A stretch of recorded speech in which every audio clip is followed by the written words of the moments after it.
Welcome to Everyday Torah. I am Traver, and this is Gary with me.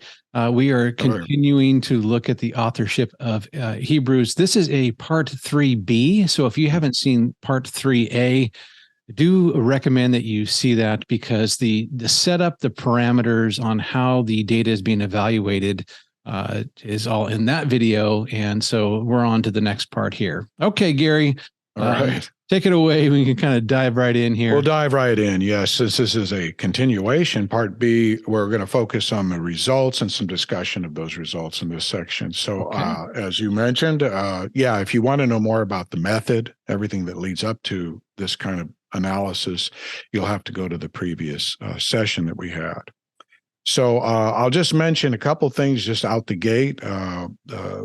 Obviously the number of words, the number of textual units we have is a very big part of understanding the results. And we talked at some length last time about the limitations of this, as you can well imagine. And you'll see when we lay out exactly what data sample was used, from the text themselves, will give you a better feeling for the limitations there. The other thing that'll be very relevant in what we talk about with the results is what we kind of concluded with at the end of our last session was discussing two key elements in the analysis of these data that we're talking about. And I referred to but mean and standard deviation, or average and standard deviation, which are well-known terms of statistics that kind of measure important parameters of a data set. The mean is an average, and average is kind of intuitive to most people. Most people have a pretty basic idea what an average is and why that might be important. The standard deviation is a little more maybe obtuse to a lot of people, but it's equally important, in fact, very important, because it measures we could call it the spread of the data, and the spread of the data is significant because what you would like to do as an experimenter is get that spread as small as possible, because you can make more precise statements statistically the smaller that spread is. And we had an example right at the end of our video last time of that.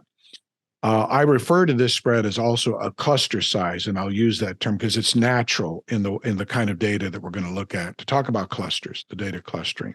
Mm-hmm. So And what you're going to see in this analysis as we go forward now, the actual results, is that the results do show that their methodology was pretty sound. In other words, they had to reconstruct an algorithm, as we talked about. You don't know many things a priori, if I can use that term again. So you have to determine those things first. Like what kind of data are you going to use, and how much of it, and this type of thing. And you have to go through this process of optimization using a computer to get to that point.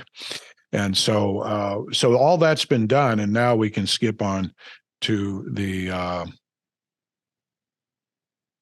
data itself.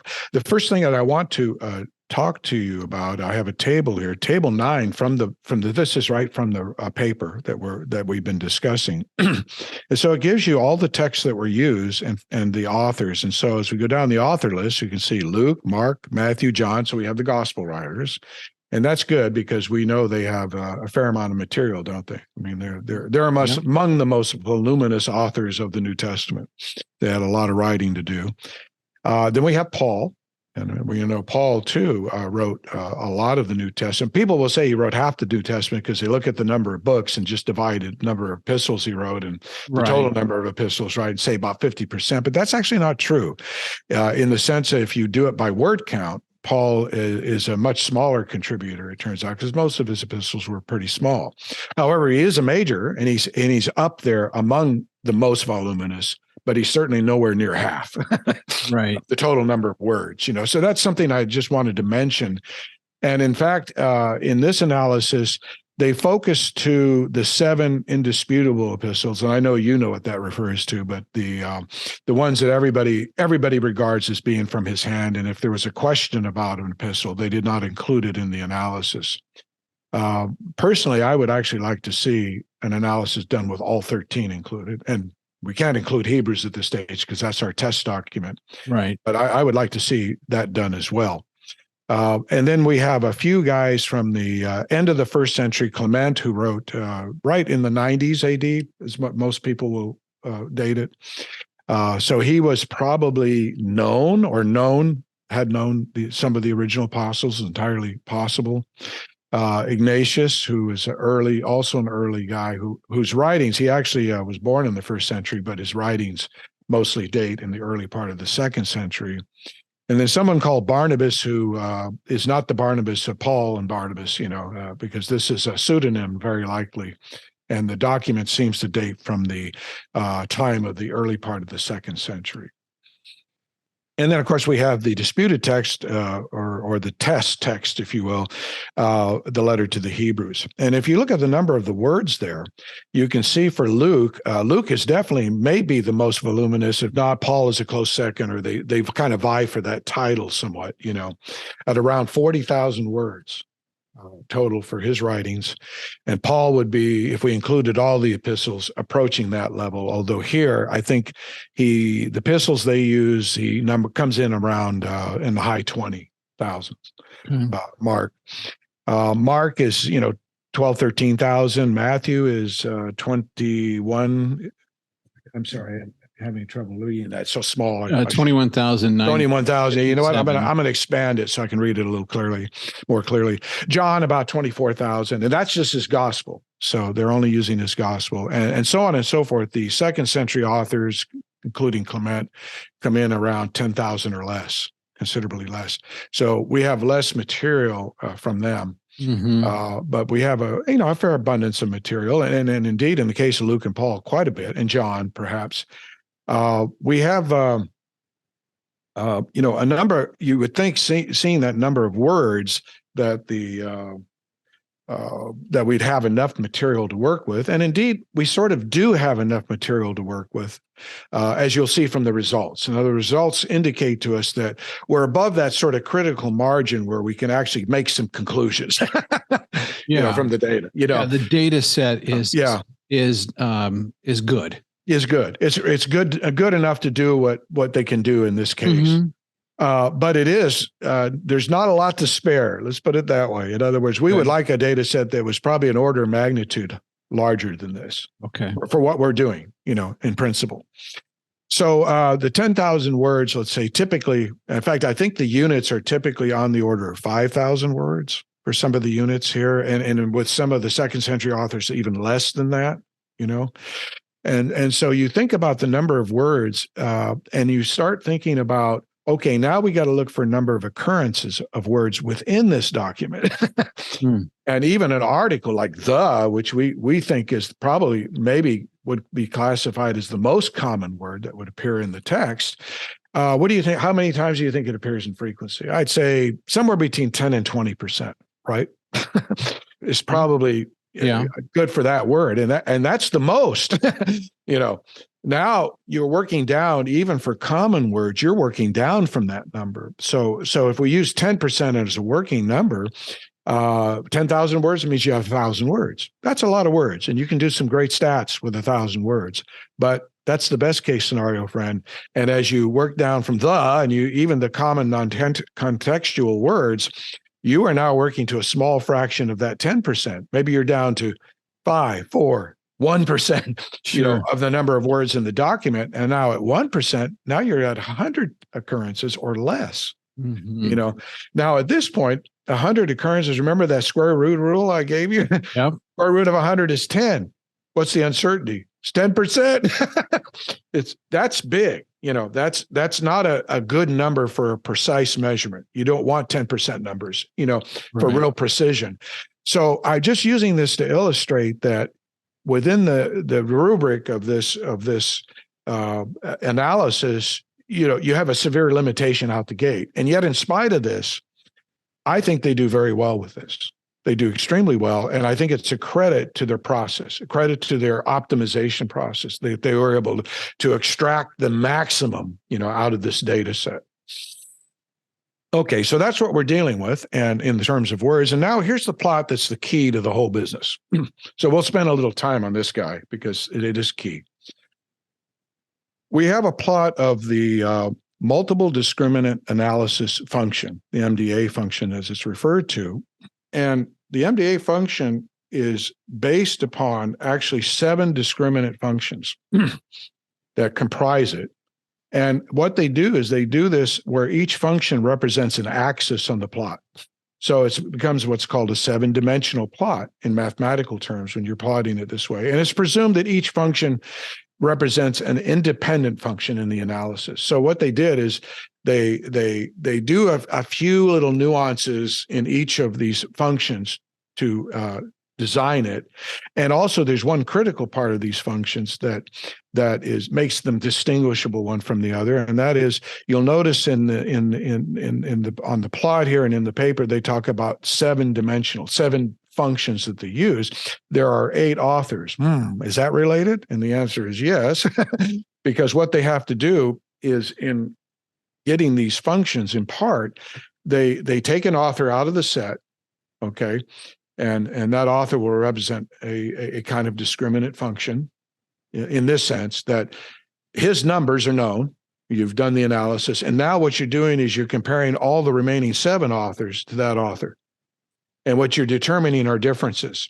And from those differences, from each of these 7 authors to that author you've selected, you can create a function. Mm-hmm. And then you do that round robin. You do that for all of the authors. So each author has an associated 7-dimensional or 7 functions in this overall characterization.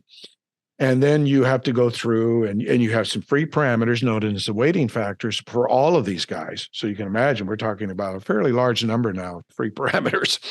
And you have to begin to try to optimize this process to accomplish 2 basic things. To create small, pardon me, been talking a lot today, so. It's okay to take a break. To create very small cluster size for an individual author, and we talked about this at some length in the last video, and large distance of separation simultaneously. So what this means is the optimization process has to take into account simultaneously making the distances between the clusters maximal, as much as you can, and the size of the clusters minimum. And it can do that because it has enough free parameters floating around in that analysis to do that. And those weighting factors, as we talked about last time, actually do carry some significance. They have some meaning. So using them as the raw material of our optimization procedures is perfectly fine thing to do because they actually mean something, and they are something that we don't know much about. So we can play with those numbers and try to determine where does the effect of maximum distance and minimum cluster size, how does it occur? Where does it occur?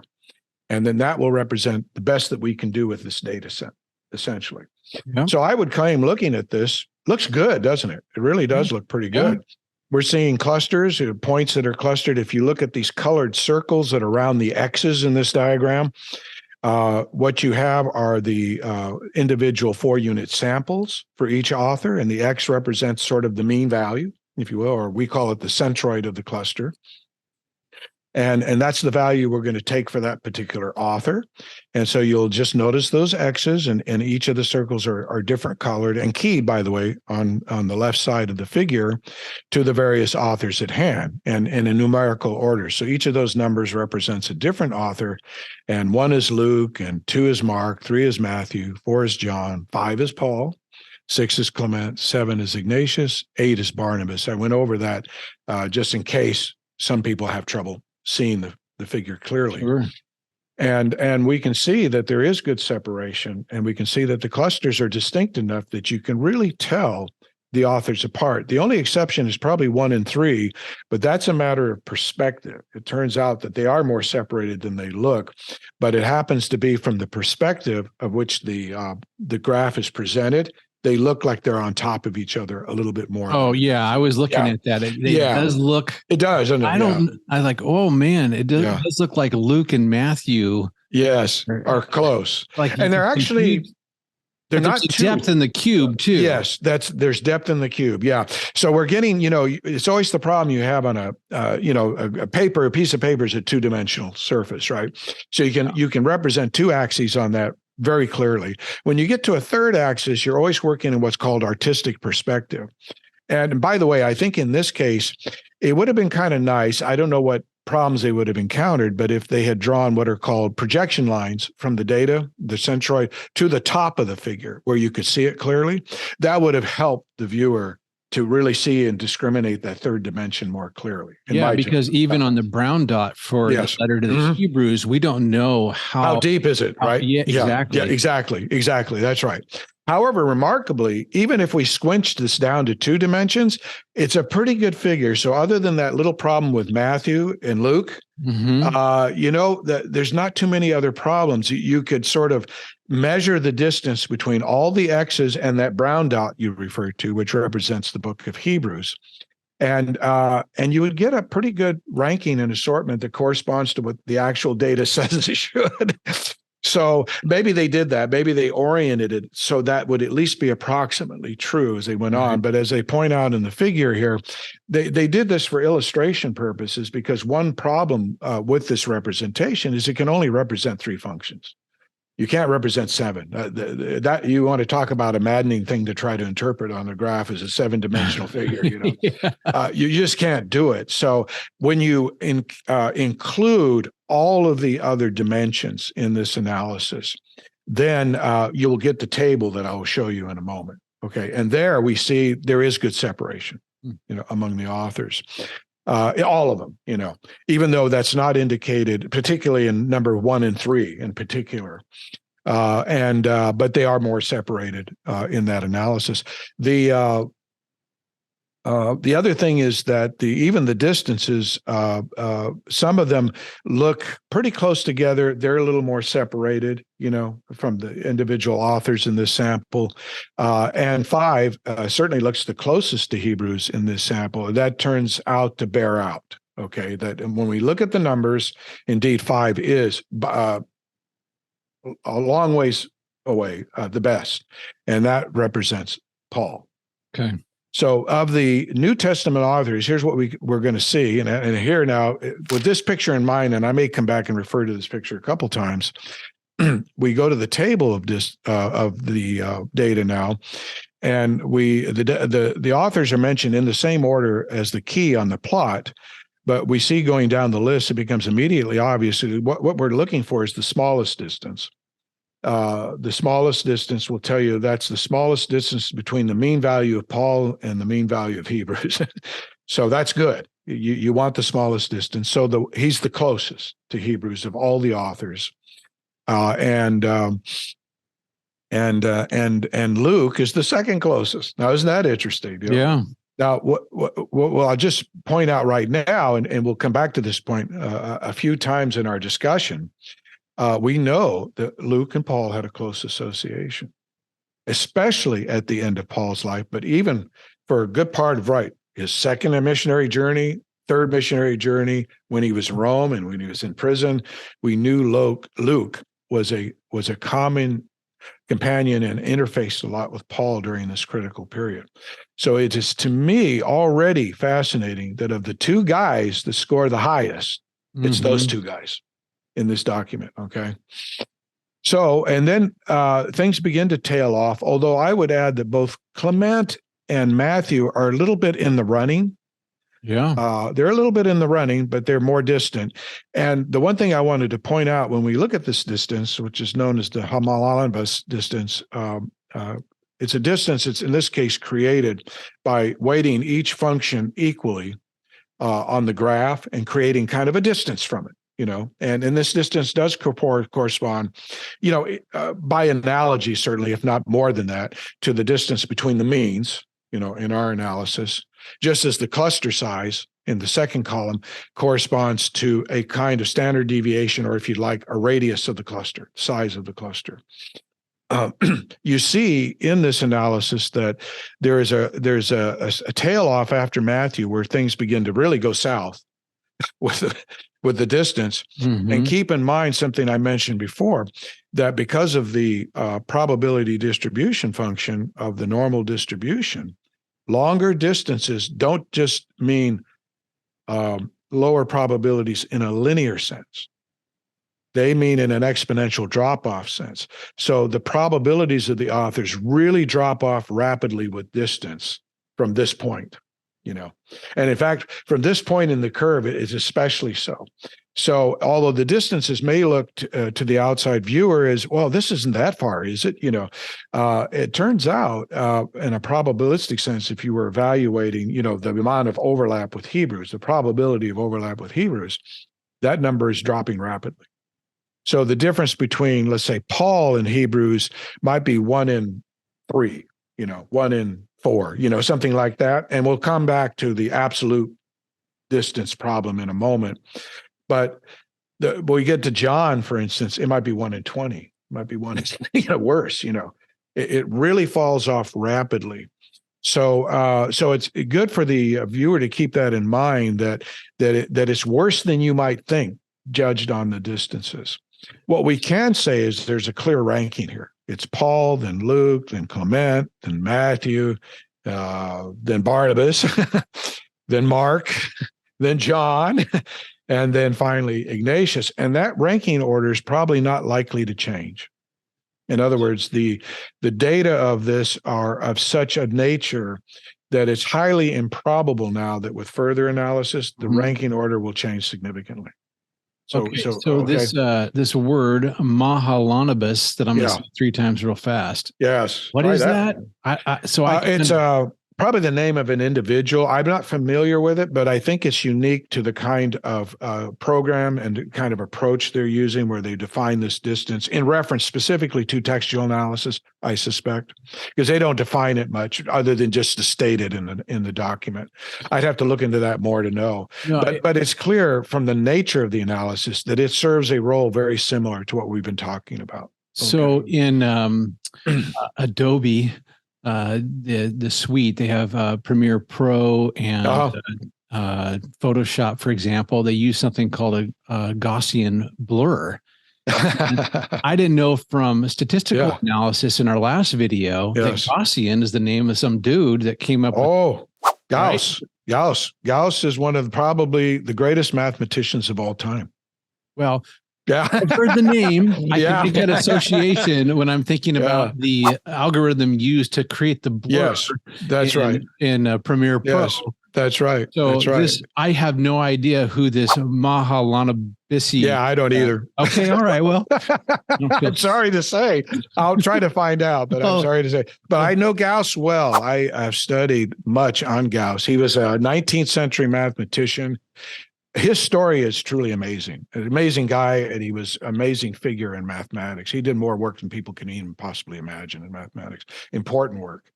And so he's considered among the top 2 or 3 great mathematicians of history, period. Well, I'll take full credit for getting you off track. All right. So people should just know that. Let's give the Gauss his due, All right. He ranks with people like Newton and Archimedes as the greatest, So in other words, we're going to now explore a little bit more about this data just for a moment, and then we'll begin to have our discussion about it. So when we look at the data, the cluster size is of some relevance here, but as you can see, the cluster size is a fair percentage of the distance, right? It's not inconsequential. I'm almost certain that this is probably due to the limited sample. We have only 4 units, right? And even within those units, they're not perfect because they rest upon algorithms based on a relatively small sample of words. So there, you would expect what I like to use the analogy fluctuation in those numbers. They're not as settled numbers as the distance. The distance is more settled, but the fluctuation in the clusters is still. But they're good enough to discriminate the authors, and that's the key point here. And you could see that on the diagram that preceded.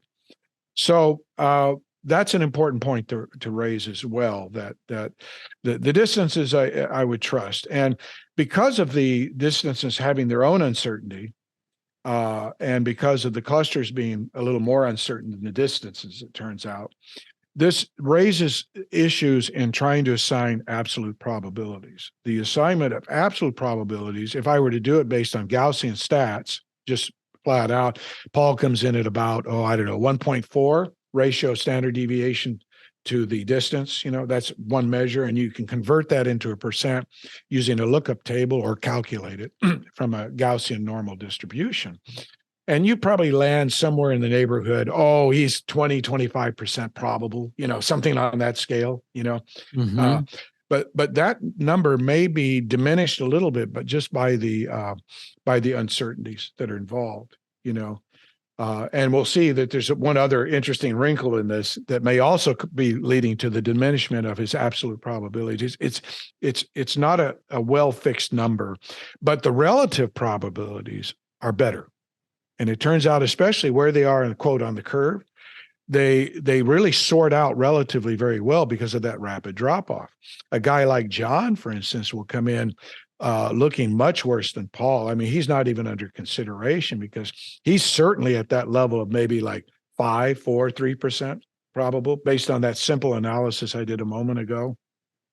And so really 3 versus 25%, not really a player, right? He's more almost an order of magnitude less probable. And at that point, you can begin to sort people out. So we can say immediately that for sure, John, Ignatius, Barnabas, Mark, off the table, very much off the table. Clement and Matthew hanging on for dear life, and Luke and Paul are in the running. Okay. That's the way I would evaluate this, looking at the data. Honestly, looking at the data. Now, there may be some good reasons to, for instance, Clement, because he makes reference to the book of Hebrews in his own writings, in what appear to be in the third person. He's probably off the table. It's a serious consideration. So you have Matthew, and then of course with Matthew, we don't know a lot about him, but he may not even been alive when Hebrews was written. So there would be some doubt there as to whether he could have authored the book. And so now when you start factoring in a few of these other considerations, you start to think about Luke and Paul. How do we decide what's going on here, between these two authors as being the top candidate, if you will? Paul has the edge here, but let's take a deeper look and deeper dive into this.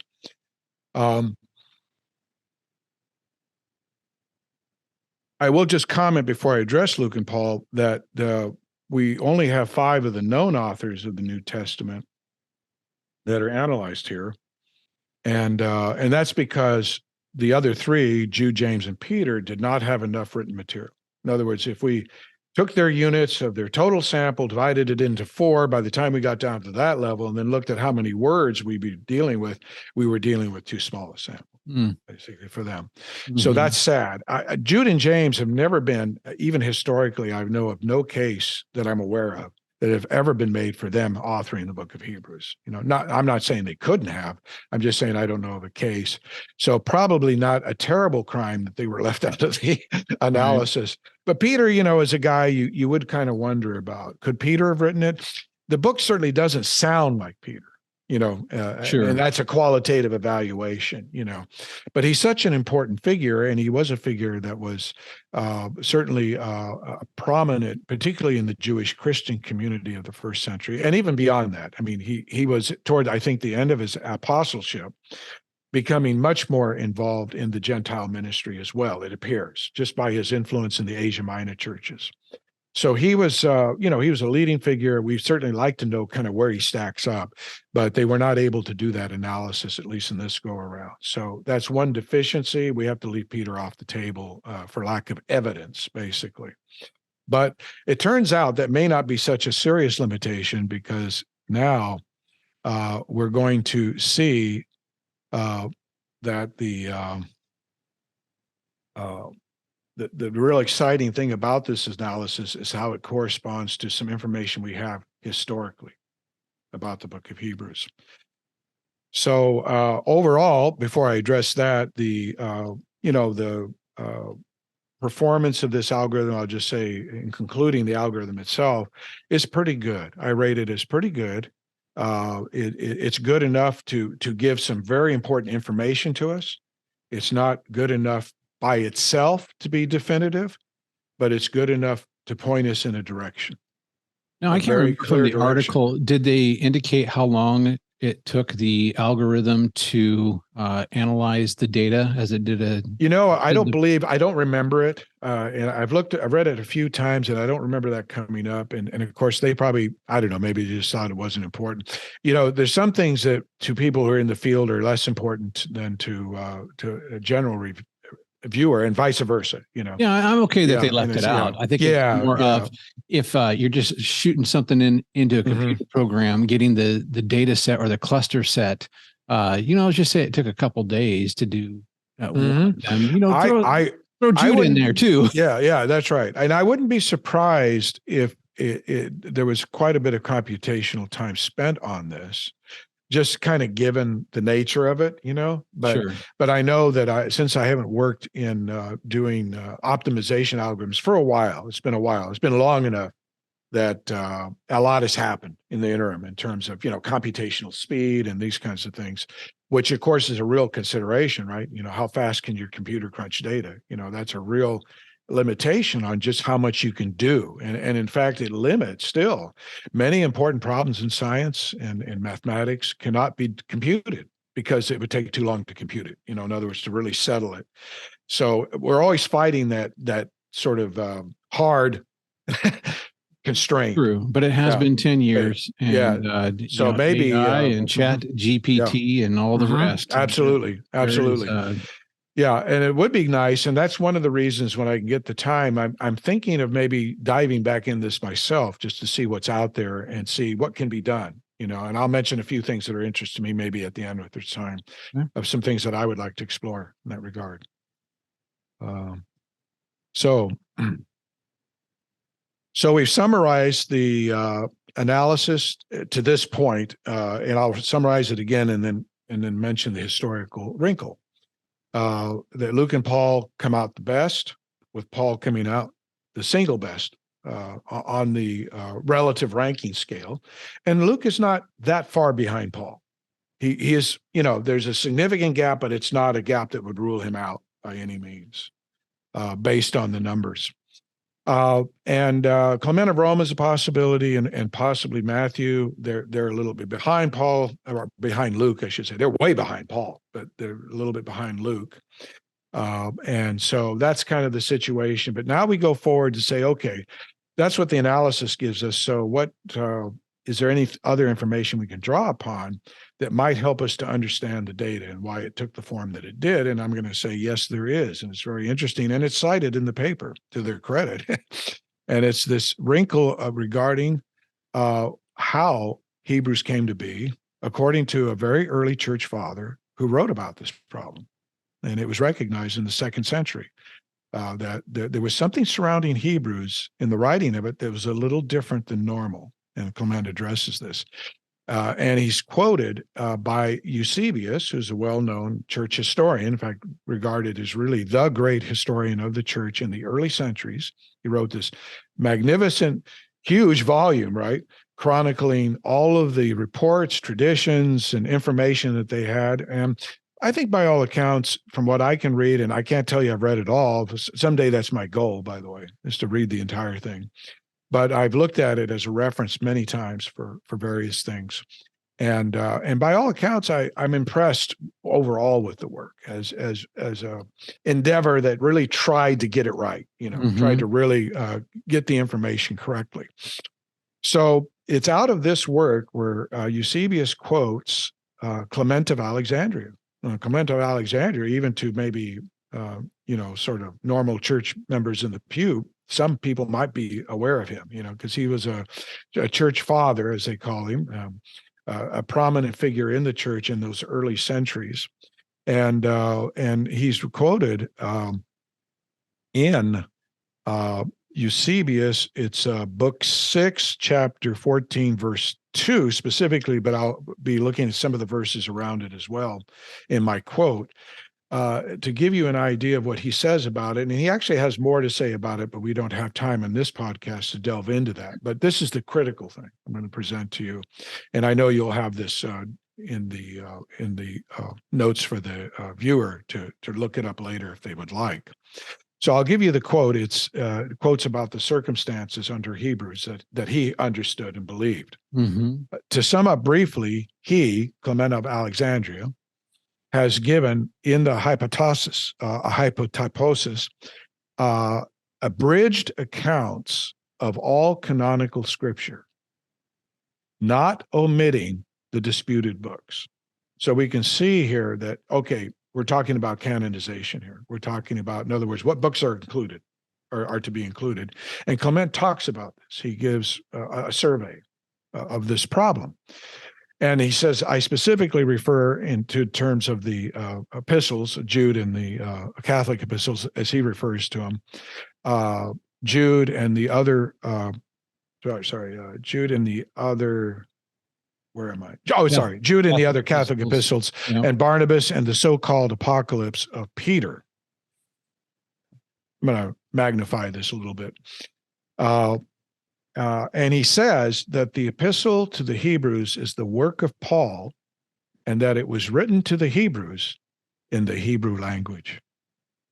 Oops, Hebrew language. That's not what we're studying. We're studying the Greek text.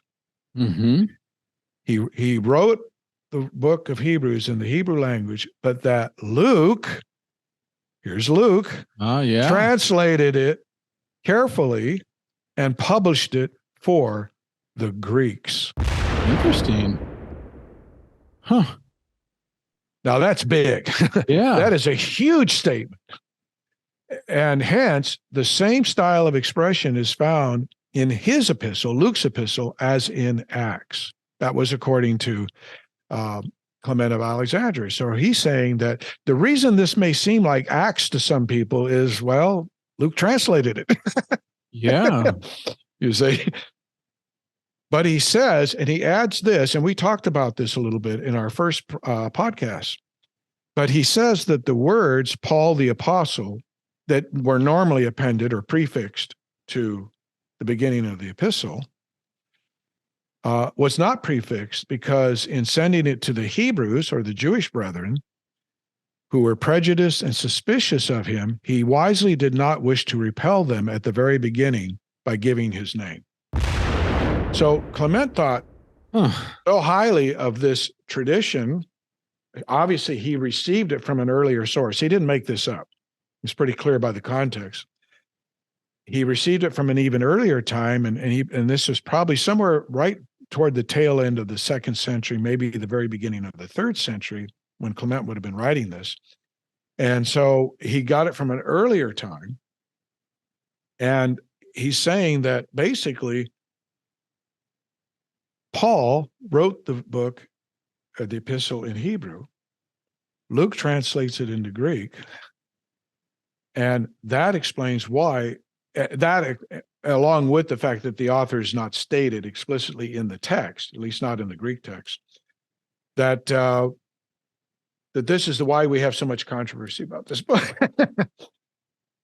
Obviously, Clement felt that this was a book that needed to be included in the canon. And it was the unusual set of circumstances surrounding the time of the issuance of this book that may have led to some of the uncertainty that we have about it. Okay, so that's what he's kind of basically reporting in his work, which then Eusebius cites in his book on ecclesiastical history. By the way, Eusebius was, I think, involved in the Nicene Council, and the question of canonization came up in the Nicene Council, and so these things got discussed there. So the fact that Eusebius has this history, I'm sure that this material was drawn upon in making the decisions, of the canon, right?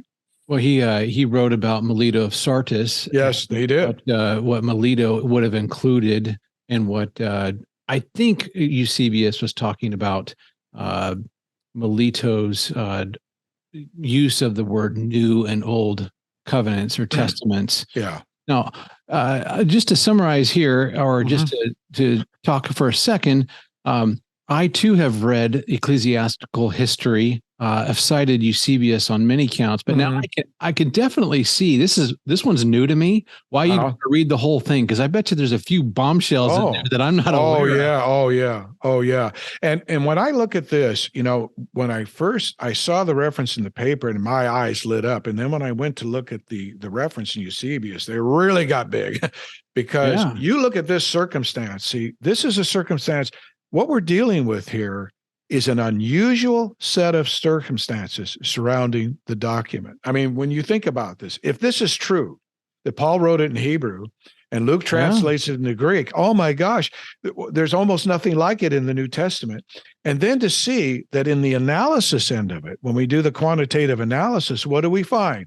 We find Paul scores the highest, Luke the second highest, but they both don't quite score high enough to be regarded as the indisputable author of the text. That's what we find. Yeah. So why is that?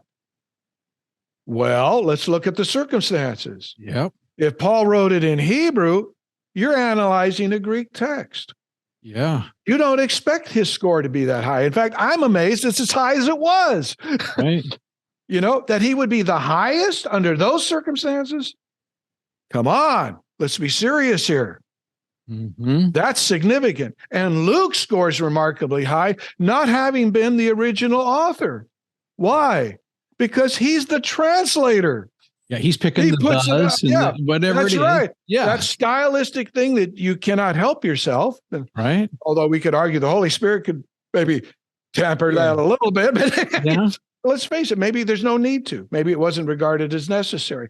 So Luke's own style that he would have no control over enters in. And so it tempers the score a little bit in his favor, it turns out, for the Greek text. Interesting. So in fact, if this is true, you would expect naturally more separation between the two. You would expect if we could do an analysis in Hebrew, if we could find the original text, although I'll come back to that in a moment, of Hebrews and analyze Paul, maybe Paul scores much, much higher in the absolute terms, not just in the relative terms. And so this is exciting work, because see what it's doing is now pointing in a direction.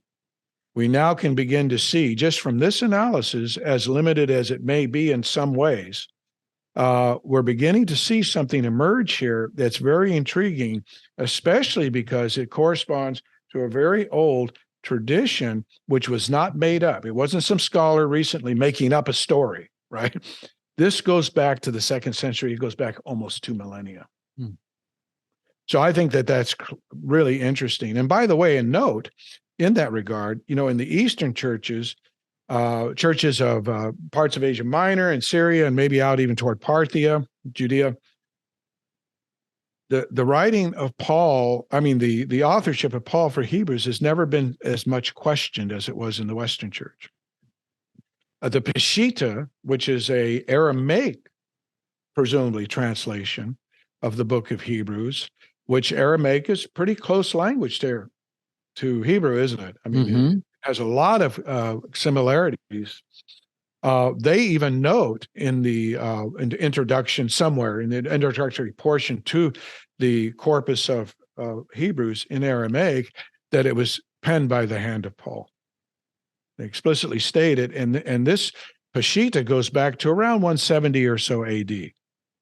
So we're now well into the 2nd century, and at least this text, which was used a lot in Syria and Asia Minor, by the way, was a text that recognized Paul explicitly as the author. So that's just another historical dimension of this that we should take note of, particularly, and again, in light of the analysis. So what I'm claiming here is that analysis is not absolutely definitive, but it's highly suggestive. And guess what it suggests? The very thing that the historical record, the most ancient sources that we have that address this issue, state categorically. So I'm looking at it going, wait a minute, how often do we even get that out of analysis of this type? Not very often, So this is clearly, I think, a direction that's being indicated that certainly needs, if possible, further work.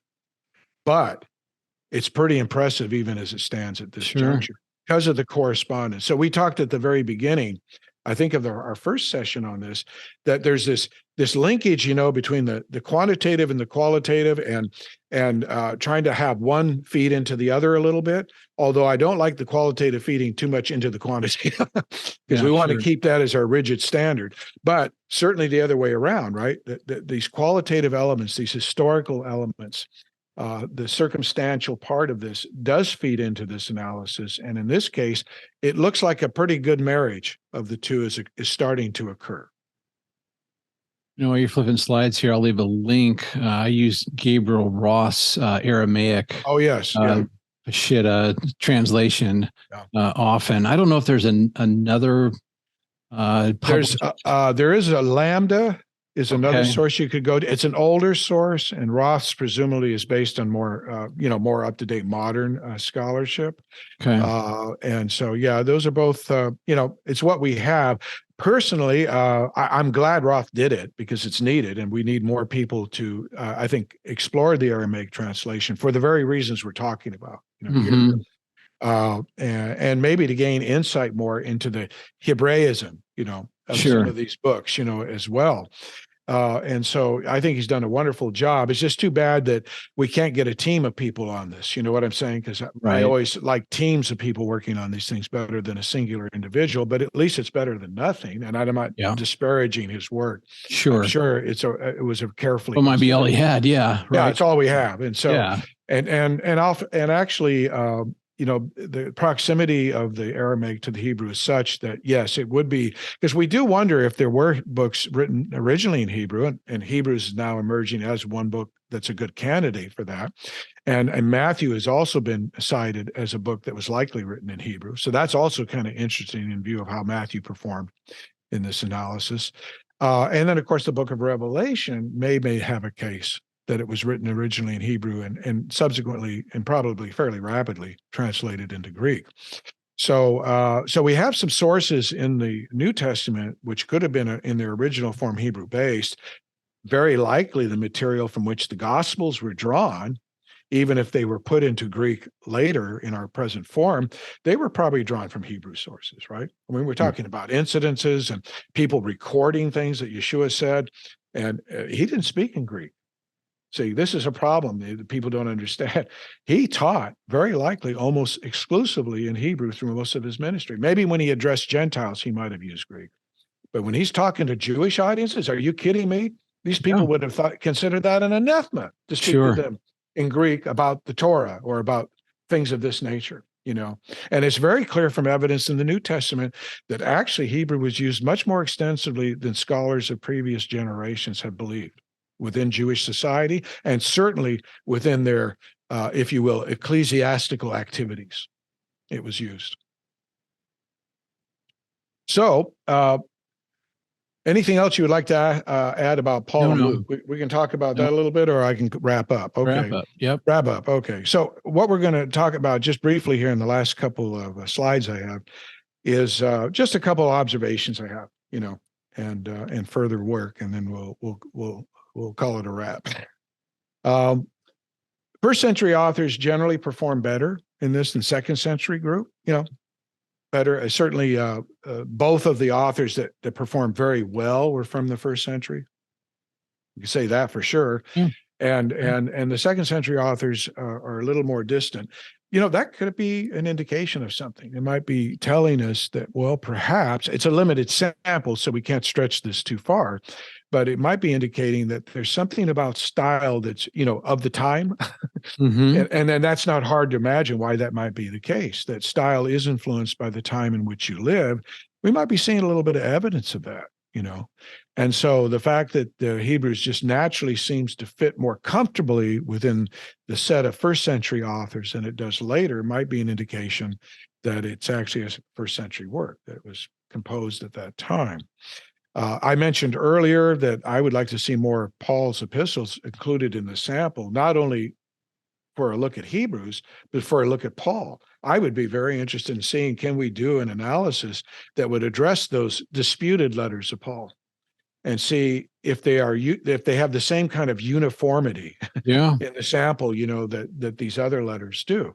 That could be easy to do in principle, but it might be more challenging just because if we leave Hebrews out of the mix, we could include it, but if we left it out of the mix, those other remaining epistles tend to be some of his shorter ones, so that it may be an issue of words, how many words that we have that we can do that analysis with.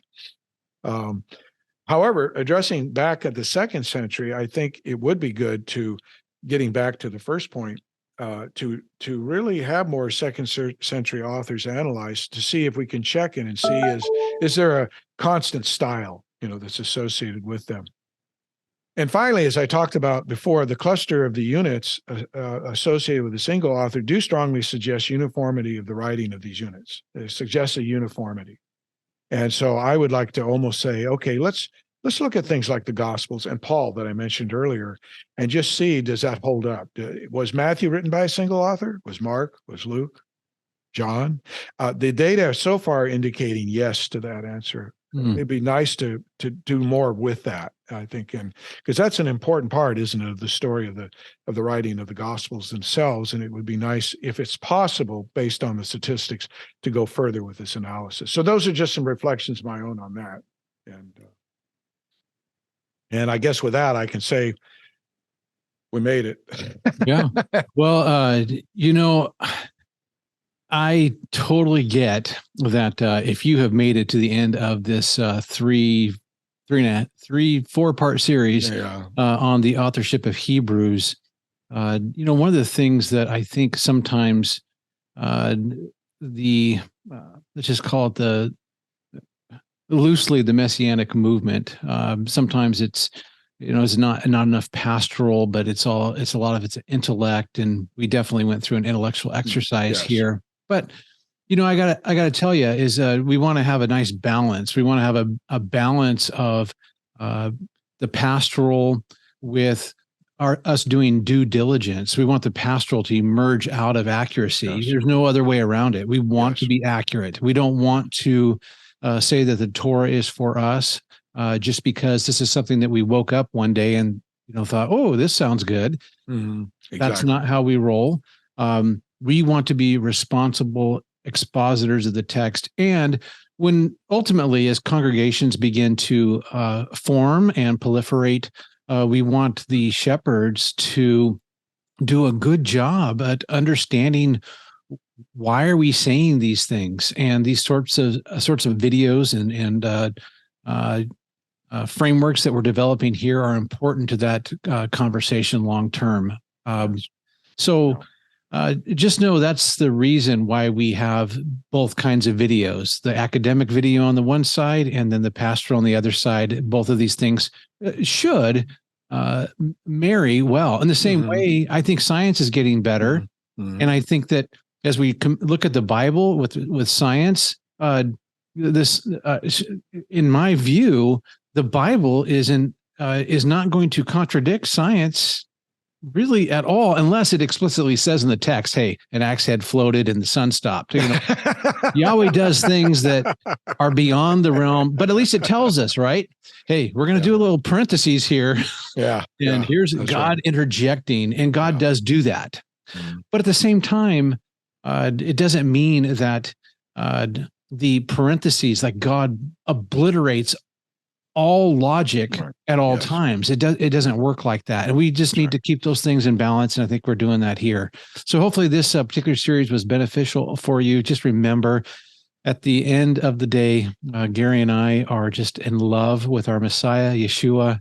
Our desire is to walk closely with our Messiah by giving the members of our body over to righteousness.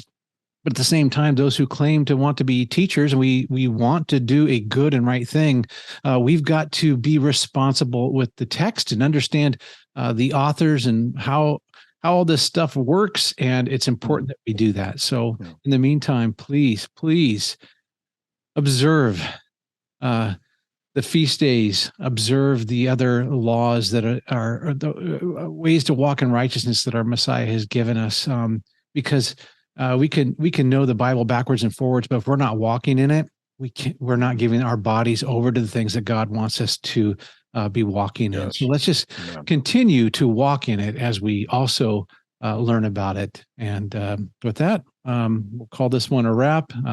And thanks for watching Everyday Torah, and we'll see you next time.